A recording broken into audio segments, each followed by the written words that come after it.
ഇന്ന് നമുക്ക് art of networking എന്ന് പറഞ്ഞാൽ ആർട്ട് ഓഫ് ക്രിയേറ്റിംഗ് കണക്ഷൻസ് മറ്റുള്ളവരുമായിട്ട് നമുക്ക് എങ്ങനെയാണ് ബിൽഡിംഗ് മീനിങ്ഫുൾ കണക്ഷൻസ്.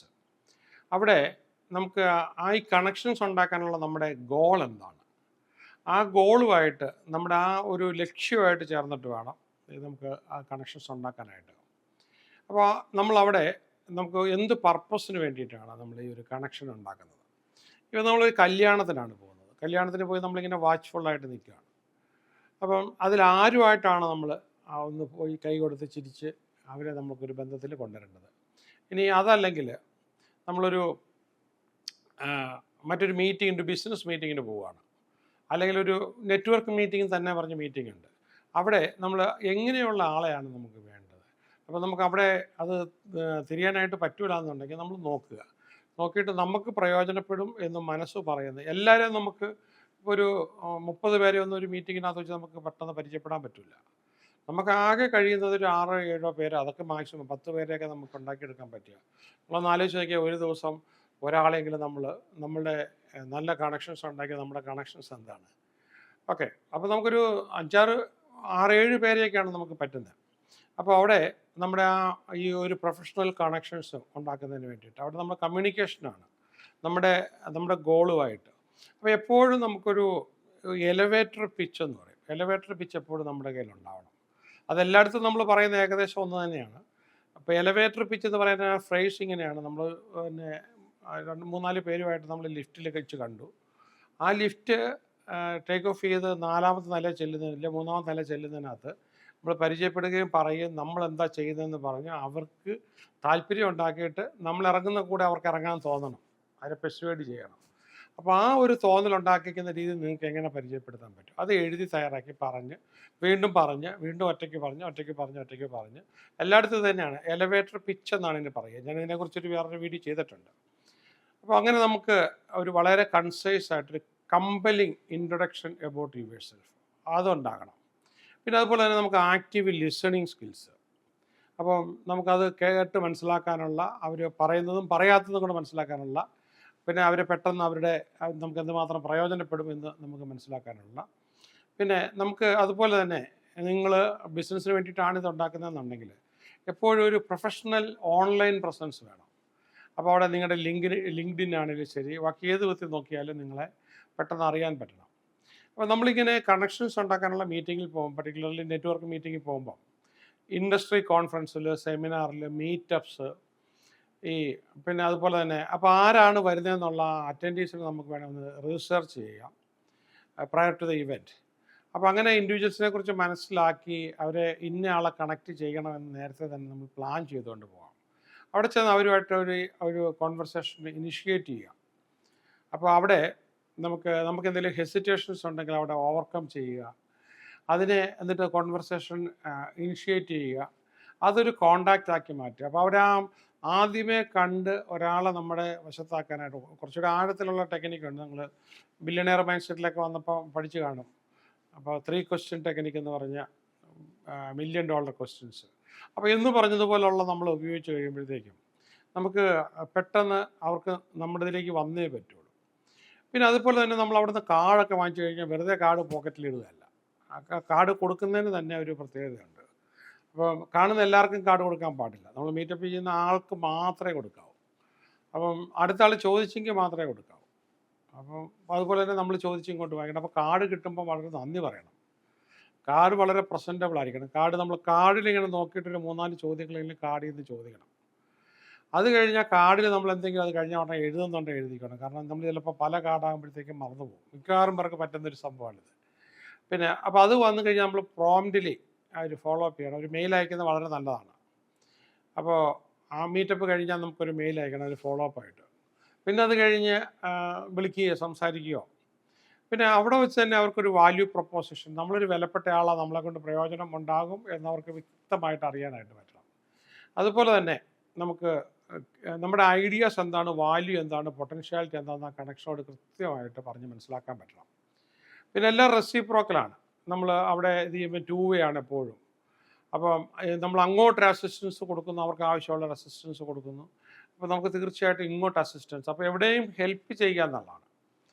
അപ്പം പല വിധത്തിലുള്ള നമുക്ക് കണക്ഷൻസിലേക്ക് പോകാനായിട്ട് പറ്റും. അപ്പോൾ കണക്ഷൻസ് നമുക്ക് ഇൻഡസ്ട്രീസിലാകാം, പല ബാക്ക്ഗ്രൗണ്ടിലാകാം, ചിലപ്പോൾ നമ്മളവിടെ ചില നോളജുകളും ചില രീതികളും പറഞ്ഞു കൊടുക്കുന്നതിലാകാം, ചില റിസോഴ്സസ് ഓഫർ ചെയ്യുന്നതിലാകാം, നമ്മുടെ നെറ്റ്വർക്ക് അവിടെ നമുക്ക് ചിലപ്പം അവർക്കൊരു ഇൻസൈറ്റ് കൊടുക്കാനോ ഒരു ആർട്ടിക്കിൾ കൊടുക്കാനോ റിസോഴ്സ് കൊടുക്കുന്നതിനാകാം.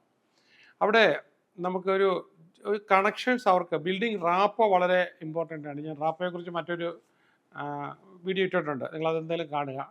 അപ്പോൾ അവിടെ ഒരു റാപ്പോ ഒരു ജെനുവിൻ റാപ്പോ സൃഷ്ടിച്ച ഒരു കണക്ഷൻ ഉണ്ടാക്കി ആണ് മുന്നോട്ട് പോകേണ്ടത്.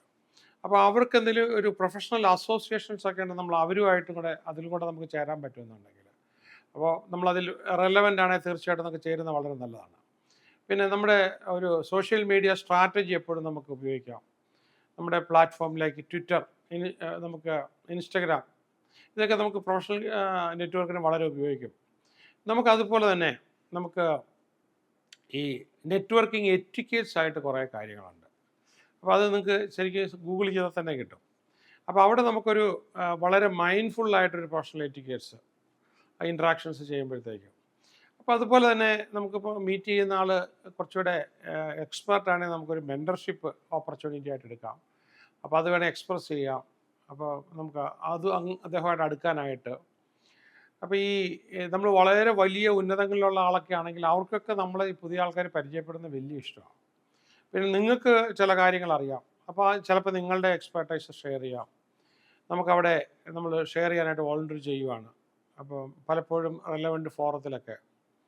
പിന്നെ അതുപോലെ തന്നെ ഈ പലപ്പോഴും മീറ്റിങ്ങുകളൊക്കെ വരുമ്പോൾ ലൈഫ് ലൈൻ്റെ ഒക്കെ മീറ്റിങ്ങിൽ വരുമ്പോൾ നിങ്ങൾക്ക് ഒരുപാട് പേരെ പോസിറ്റീവ് മൈൻഡായിട്ട് ഒരുപാട് പേരെ പരിചയപ്പെടാനായിട്ട് പറ്റും. അപ്പോൾ നമുക്കവിടെ നമുക്ക് സ്കില്ലുണ്ടെങ്കിൽ സ്കില്ല് ആർജിക്കേണ്ടത് നെറ്റ്വർക്കിംഗ് സ്കില്ലെന്ന് പറഞ്ഞാൽ വളരെ പ്രധാനപ്പെട്ടതാണ്. അപ്പോൾ വളരെ ഇഫക്റ്റീവായിട്ട് എങ്ങനെയാണ് ബിസിനസ് കാർഡ് യൂസ് ചെയ്യുന്നത്, അപ്പോൾ അതുപോലെ തന്നെ നമുക്ക് ഇത് ഹോസ്റ്റ് ചെയ്യുന്ന ആളുമായിട്ടുള്ള ബന്ധം, പിന്നെ അതുപോലെ തന്നെ നമുക്ക് ഇനി ഈ അലുമിനി ഒക്കെ ഉണ്ട്, പല സ്ഥാപനങ്ങളുടെയും കോളേജുകളുടെയൊക്കെ അലുമിനി ഉണ്ട്, അവരുമായിട്ട് എങ്ങനെ കണക്ട് ചെയ്യാൻ പറ്റും. പിന്നെ നിങ്ങളെ ഓൺ എഡ്യൂക്കേഷൻ ഇൻസ്റ്റിറ്റ്യൂഷനുമായിട്ട് ബന്ധപ്പെട്ട് ചില കാണും. പിന്നെ നമ്മൾ ഓൺലൈൻ ഫോറത്തിലൊക്കെ നമുക്ക് പാർട്ടിസിപ്പേറ്റ് ചെയ്യാം. പിന്നെ ഇൻഡസ്ട്രി സ്പെസിഫിക് ഓൺലൈൻ ഫോറത്തിൽ, ഡിസ്കഷൻ ഗ്രൂപ്പ്സിൽ, നെറ്റ്വർക്കിംഗ് സ്ട്രാറ്റജിയിൽ അപ്പോൾ നമുക്ക് അവിടെ ഒരു പ്ലാൻ ഉണ്ടാക്കാം. ഷോർട്ട് ടൈം ആയിട്ടോ ലോങ് ടൈം ആയിട്ടോ നമുക്കൊരു പ്ലാൻ ഉണ്ടാക്കാം. പിന്നെ നമുക്കവിടെ ഒരു പലപ്പോഴും നിങ്ങൾക്കൊരു റിസോഴ്സസ് ആയിട്ട് നമുക്കവിടെ, അപ്പോൾ എനിക്ക് എൻ്റെ ഓർമ്മയിൽ ഞാൻ എനിക്ക് തോന്നുന്നു കഴിഞ്ഞൊരു 30 വർഷമായിട്ട് പല സ്ഥലത്തും ക്ലാസ് എടുക്കാൻ പോയ എൻ്റെ ബന്ധം ഇപ്പോഴും നല്ല ബന്ധമാണ്. പിന്നെ നമുക്ക് അവിടെ അപ്പോൾ അവിടെയൊക്കെ നമുക്ക് നമ്മളെക്കുറിച്ച് മനസ്സിലാക്കിച്ച് കൊടുക്കാനായിട്ടുള്ളൊരു സാധ്യതയുണ്ട്. പിന്നെ നമുക്കെപ്പോഴും ചില റൗണ്ട് ടേബിൾ ഡിസ്കഷൻസ്, പിന്നെ നമ്മൾ ചില അനുഭവങ്ങൾ ഷെയർ ചെയ്യുന്നത്, പിന്നെ അത് കഴിഞ്ഞ് അതിൻ്റെ പുറകെ ഒരു ഇമെയിൽ കമ്മ്യൂണിക്കേഷൻ. അപ്പോൾ അത് വളരെ കൺസൈസ് ആയിട്ട് വളരെ 3 ലൈനോ 4 ലൈനോ മതി നമ്മളവിടെ ആ ഒരു പ്രസൻസ്. പിന്നെ ചില മിക്സേഴ്സ് മീറ്റിംഗ് ഉണ്ട്, ഇതുപോലെ പല ഗ്രൂപ്പിലുള്ള ആൾക്കാർ ഒന്നിച്ച് വന്നിട്ടുള്ള, അതൊക്കെ ചിലപ്പോൾ ഹോസ്റ്റ് ചെയ്യുന്ന പരിപാടികൾ കാണും. ചില ക്യാഷ്വൽ കണക്ഷൻസ്, അതും വളരെ നല്ലതാണ്. ഇനി ഇൻഡസ്ട്രി ട്രെൻഡ്, നമ്മൾ ഏതിന് പോയാലും ഒരു പർട്ടിക്കുലർ ഇൻഡസ്ട്രിയെ ബേസ് ചെയ്തിട്ടാണ് പോകുന്നതെങ്കിൽ നമുക്ക് ആ ഇൻഡസ്ട്രി ട്രെൻഡ് മനസ്സിലാക്കിയിട്ട് പോകണം. എങ്കിലും നമുക്കത് പലപ്പോഴും സംസാരത്തിനകത്ത് അത് കൊണ്ടുവരാൻ പറ്റുള്ളൂ. അവിടെ നമ്മൾ എന്താണ് കറണ്ടായിട്ട് നിൽക്കണം. പിന്നെ ഇതിനകത്തെല്ലാം നമ്മുടെ ഏറ്റവും മാജിക് എന്ന് പറഞ്ഞാൽ എക്സ്പ്രസ് ഗ്രാറ്റിറ്റ്യൂഡ്, ഷോ അപ്രിസിയേഷൻ, അതേപോലെ തന്നെ ഓഫർ ഹെൽപ്പ്. അപ്പം അവർക്കെപ്പോഴും നിങ്ങളുമായിട്ട് കണക്ട് ചെയ്ത് നിൽക്കാനായിട്ടുള്ളൊരു താല്പര്യം വരും. പിന്നെ അതുപോലെ തന്നെ നമുക്ക് ഈ പ്രൊഫഷണൽ ഡെവലപ്മെൻറ്റ് പ്രോഗ്രാംസ് ഒക്കെ ഉണ്ട്, അതിലൊക്കെ പോയി കഴിഞ്ഞാൽ നമുക്ക് ഒരുപാട് കണക്ഷൻസ് ഉണ്ടാക്കാനായിട്ട് പറ്റും. പിന്നെ നമുക്ക് പലപ്പോഴും ചില ഡെവലപ്മെൻറ്റ് ഗ്രൂപ്പുകളൊക്കെ ഉണ്ട് നമുക്ക്, അപ്പോൾ അതിലൊക്കെ നമ്മൾ മെമ്പറായിരുന്നു കഴിഞ്ഞാൽ, പിന്നെ ചില വെബിനാറുകളിൽ, വെർച്വൽ ഇവൻറ്റുകളിൽ, അതിൽ നിന്നൊക്കെ നമുക്ക് അപ്പോൾ അതിനകത്തിട്ട് നമുക്ക് ഒരു പർട്ടിക്കുലർ ആളെ പരിചയപ്പെടണം, നമുക്ക് മെസ്സേജൊക്കെ അതിനകത്ത് ചെയ്യാനായിട്ട് പറ്റും. പിന്നെ നമുക്ക് ഈ പലപ്പോഴും ഇത് റിഹേഴ്സ് ചെയ്തൊക്കെ നമ്മൾ തറവായിരിക്കണം. പിന്നെ ഇങ്ങനെ കൊണ്ടുവരുന്ന ഈ ഡേറ്റയൊക്കെ ഇടാനായിട്ട് നമുക്ക് CRM പോലെ എന്തെങ്കിലും ഒരു സംഭവമായിട്ട് വേണം, ഇല്ലെങ്കിൽ കുറേ എണ്ണം ആയിക്കുമ്പോൾ നമുക്കിത് ഫോളോ അപ്പ് ചെയ്യാൻ പറ്റത്തില്ല ഇപ്പോൾ. പിന്നെ കൺസിസ്റ്റൻ്റ് ആയിട്ട് റെഗുലറായിട്ട് നമ്മൾ ഇവരുമായിട്ട് ആക്ടിവിറ്റി പോകണം. അപ്പോൾ ചില സോഷ്യൽ ഇമ്പാക്റ്റിൽ നമുക്ക് ആ ഒരു ബന്ധം നിലനിർത്തി. പിന്നെ നമുക്ക് ഫിലാന്ത്രോപ്പി ഇതിൻ്റെ കൂട്ടത്തിൽ, അപ്പോൾ ആ ഫിലാന്ത്രോപ്പിക്ക് വേണ്ടി ഒന്നും ചേരുന്ന ഒരുപാട് ഗ്രൂപ്പുകളുണ്ട്. പിന്നെ ക്രോസ് ഇൻഡസ്ട്രി നെറ്റ്വർക്കിംഗ്, പല ഇൻഡസ്ട്രിയുടെയും അവിടെ പിന്നെ ഓപ്പർച്യൂണിറ്റീസ്, ഇമ്മീഡിയറ്റ് ആയിട്ടുള്ള അതല്ലാതെ തന്നെ നമുക്ക് പിന്നീട് കിട്ടാവുന്ന ചില സിനർജിയൊക്കെ വർക്കൗട്ട് ആവും. പിന്നെ നമുക്ക് അവിടെയൊക്കെ നമ്മൾ ഉപയോഗിക്കേണ്ട വളരെ സിസ്റ്റമാറ്റിക് ആയിട്ടുള്ള അപ്രോച്ചും ചില കണക്ഷൻസും ഒക്കെയാണ്. പിന്നെ നമുക്ക് ഈ പർട്ടിക്കുലർലി സോഷ്യൽ മീഡിയ ഗ്രൂപ്പിനകത്ത് ലിങ്ക്ഡിനകത്തൊക്കെ വലിയ ഗ്രൂപ്പുണ്ട്. 20,000, 50,000, 2,00,000 ഒക്കെയുള്ള ഗ്രൂപ്പുകളുണ്ട്.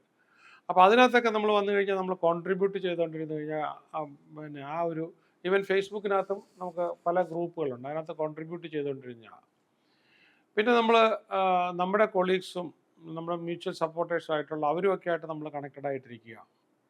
പിന്നെ ഈ പ്രൊഫഷണൽ ഗ്രോത്തിന് വേണ്ടിയിട്ടുള്ള ഇവൻറ്റുകളെല്ലാം നമ്മൾ കയറി പറ്റുന്നത് വളരെ നല്ലതാണ്. പിന്നെ ഈ തോട്ട് ലീഡർഷിപ്പ്, നമ്മൾ തോട്ട് ഷെയർ ചെയ്യുന്നതിന് വേണ്ടിയിട്ടുള്ള ട്രെൻഡ്സ് ഒക്കെ കിട്ടുന്ന. അപ്പോൾ പിന്നെ ചില സ്ഥലങ്ങളിൽ പാർട്ടിസിപ്പേറ്റ് ചെയ്യുന്ന റെഫറൽ പ്രോഗ്രാംസ്, അപ്പോൾ ആ നെറ്റ്വർക്കിനകത്ത് മാത്രം റെഫറൽസ് കൊടുക്കുന്നത്. പിന്നെ cross cultural networking, open to building new connections പല വിധത്തിലുള്ള ആൾക്കാരുമായിട്ട്. പിന്നെ ഇൻഡസ്ട്രി ഫോറംസ് ഉണ്ട്, അവിടെയൊക്കെ നമ്മൾ ജോയിൻ ചെയ്യുക, കിട്ടുക. പിന്നെ നിങ്ങൾക്ക് തന്നെ ഹോസ്റ്റ് ചെയ്യാം, ചില വെബിനാറുകളൊക്കെ ഹോസ്റ്റ് ചെയ്യാം, അതിനകത്തോട്ടൊക്കെ ചില ആൾക്കാർ വരും. ഇതിനകത്തൊക്കെ ഉള്ളൊരു ഗോൾഡൻ റൂൾ എന്ന് പറഞ്ഞാൽ ഫോളോ 7 ടൈംസ് ഫോളോ അപ്പ് ചെയ്യണം എന്നുള്ളതാണ് തമ്പ് റൂള്. പിന്നെ നമ്മൾ expressing gratitude and continued interest. ഒരു വർഷം കഴിഞ്ഞാൽ അടുത്ത ആളെ ഹണ്ട് ചെയ്ത് പോവുകയല്ല. ഇവരെ കൊണ്ട് പിന്നീട് നമ്മൾ അപ്രതീക്ഷിതമായ ഒരുപാട് ഗുണങ്ങളുണ്ടാവും. പിന്നെ നമുക്ക് പലപ്പോഴും ഇവരോടൊക്കെ നമുക്ക് കൊളാബറേറ്റ് ചെയ്യാൻ എന്തെങ്കിലും ഓപ്പർച്യൂണിറ്റി ഉണ്ടോ, ഒന്നിച്ച് ജോലി ചെയ്യാൻ പറ്റിയ എന്തെങ്കിലും സാധ്യത ഉണ്ടോ, അപ്പോൾ റിലേഷൻഷിപ്പ് ബിൽഡിങ്ങിനായിട്ട് എന്തെങ്കിലും സാധ്യത ഉണ്ടോ. പിന്നെ നമുക്കത് ഈ പിന്നെ ഇവരുമായിട്ടുള്ള റിലേഷൻഷിപ്പിൽ നമുക്ക് എന്തെങ്കിലുമൊക്കെ നേട്ടങ്ങൾ ഉണ്ടാകാനുണ്ടോ. അപ്പോൾ ഈ ഒരു രീതിയിൽ നിങ്ങളുടെ ഒരു ഈ കണക്ഷൻസ് ഉണ്ടാക്കാനുള്ള കപ്പാസിറ്റി, നെറ്റ്വർക്ക് കപ്പാസിറ്റി ഇനോർമസ് ആയിട്ട് അങ്ങ് ഇൻക്രീസ് ചെയ്യുമ്പോഴത്തേക്കും അത് നിങ്ങളുടെ പ്രൊഫഷണൽ ലൈഫിലും ബിസിനസ് ലൈഫിലും നിങ്ങളുടെ വ്യക്തിത്വത്തിലൊക്കെ ഒരുപാട് മാറ്റം വരും. അപ്പോൾ ഇത് വീണ്ടും വീണ്ടും കണ്ടിട്ടാണെങ്കിലും നിങ്ങൾക്ക് ഇത് ചെയ്യാനായിട്ട് കഴിയട്ടെ. ഇതിനെക്കുറിച്ചൊക്കെ കൂടുതൽ പഠിക്കാനായിട്ട് കഴിയട്ടെ എന്ന് ആശംസിക്കുന്നു. All the best.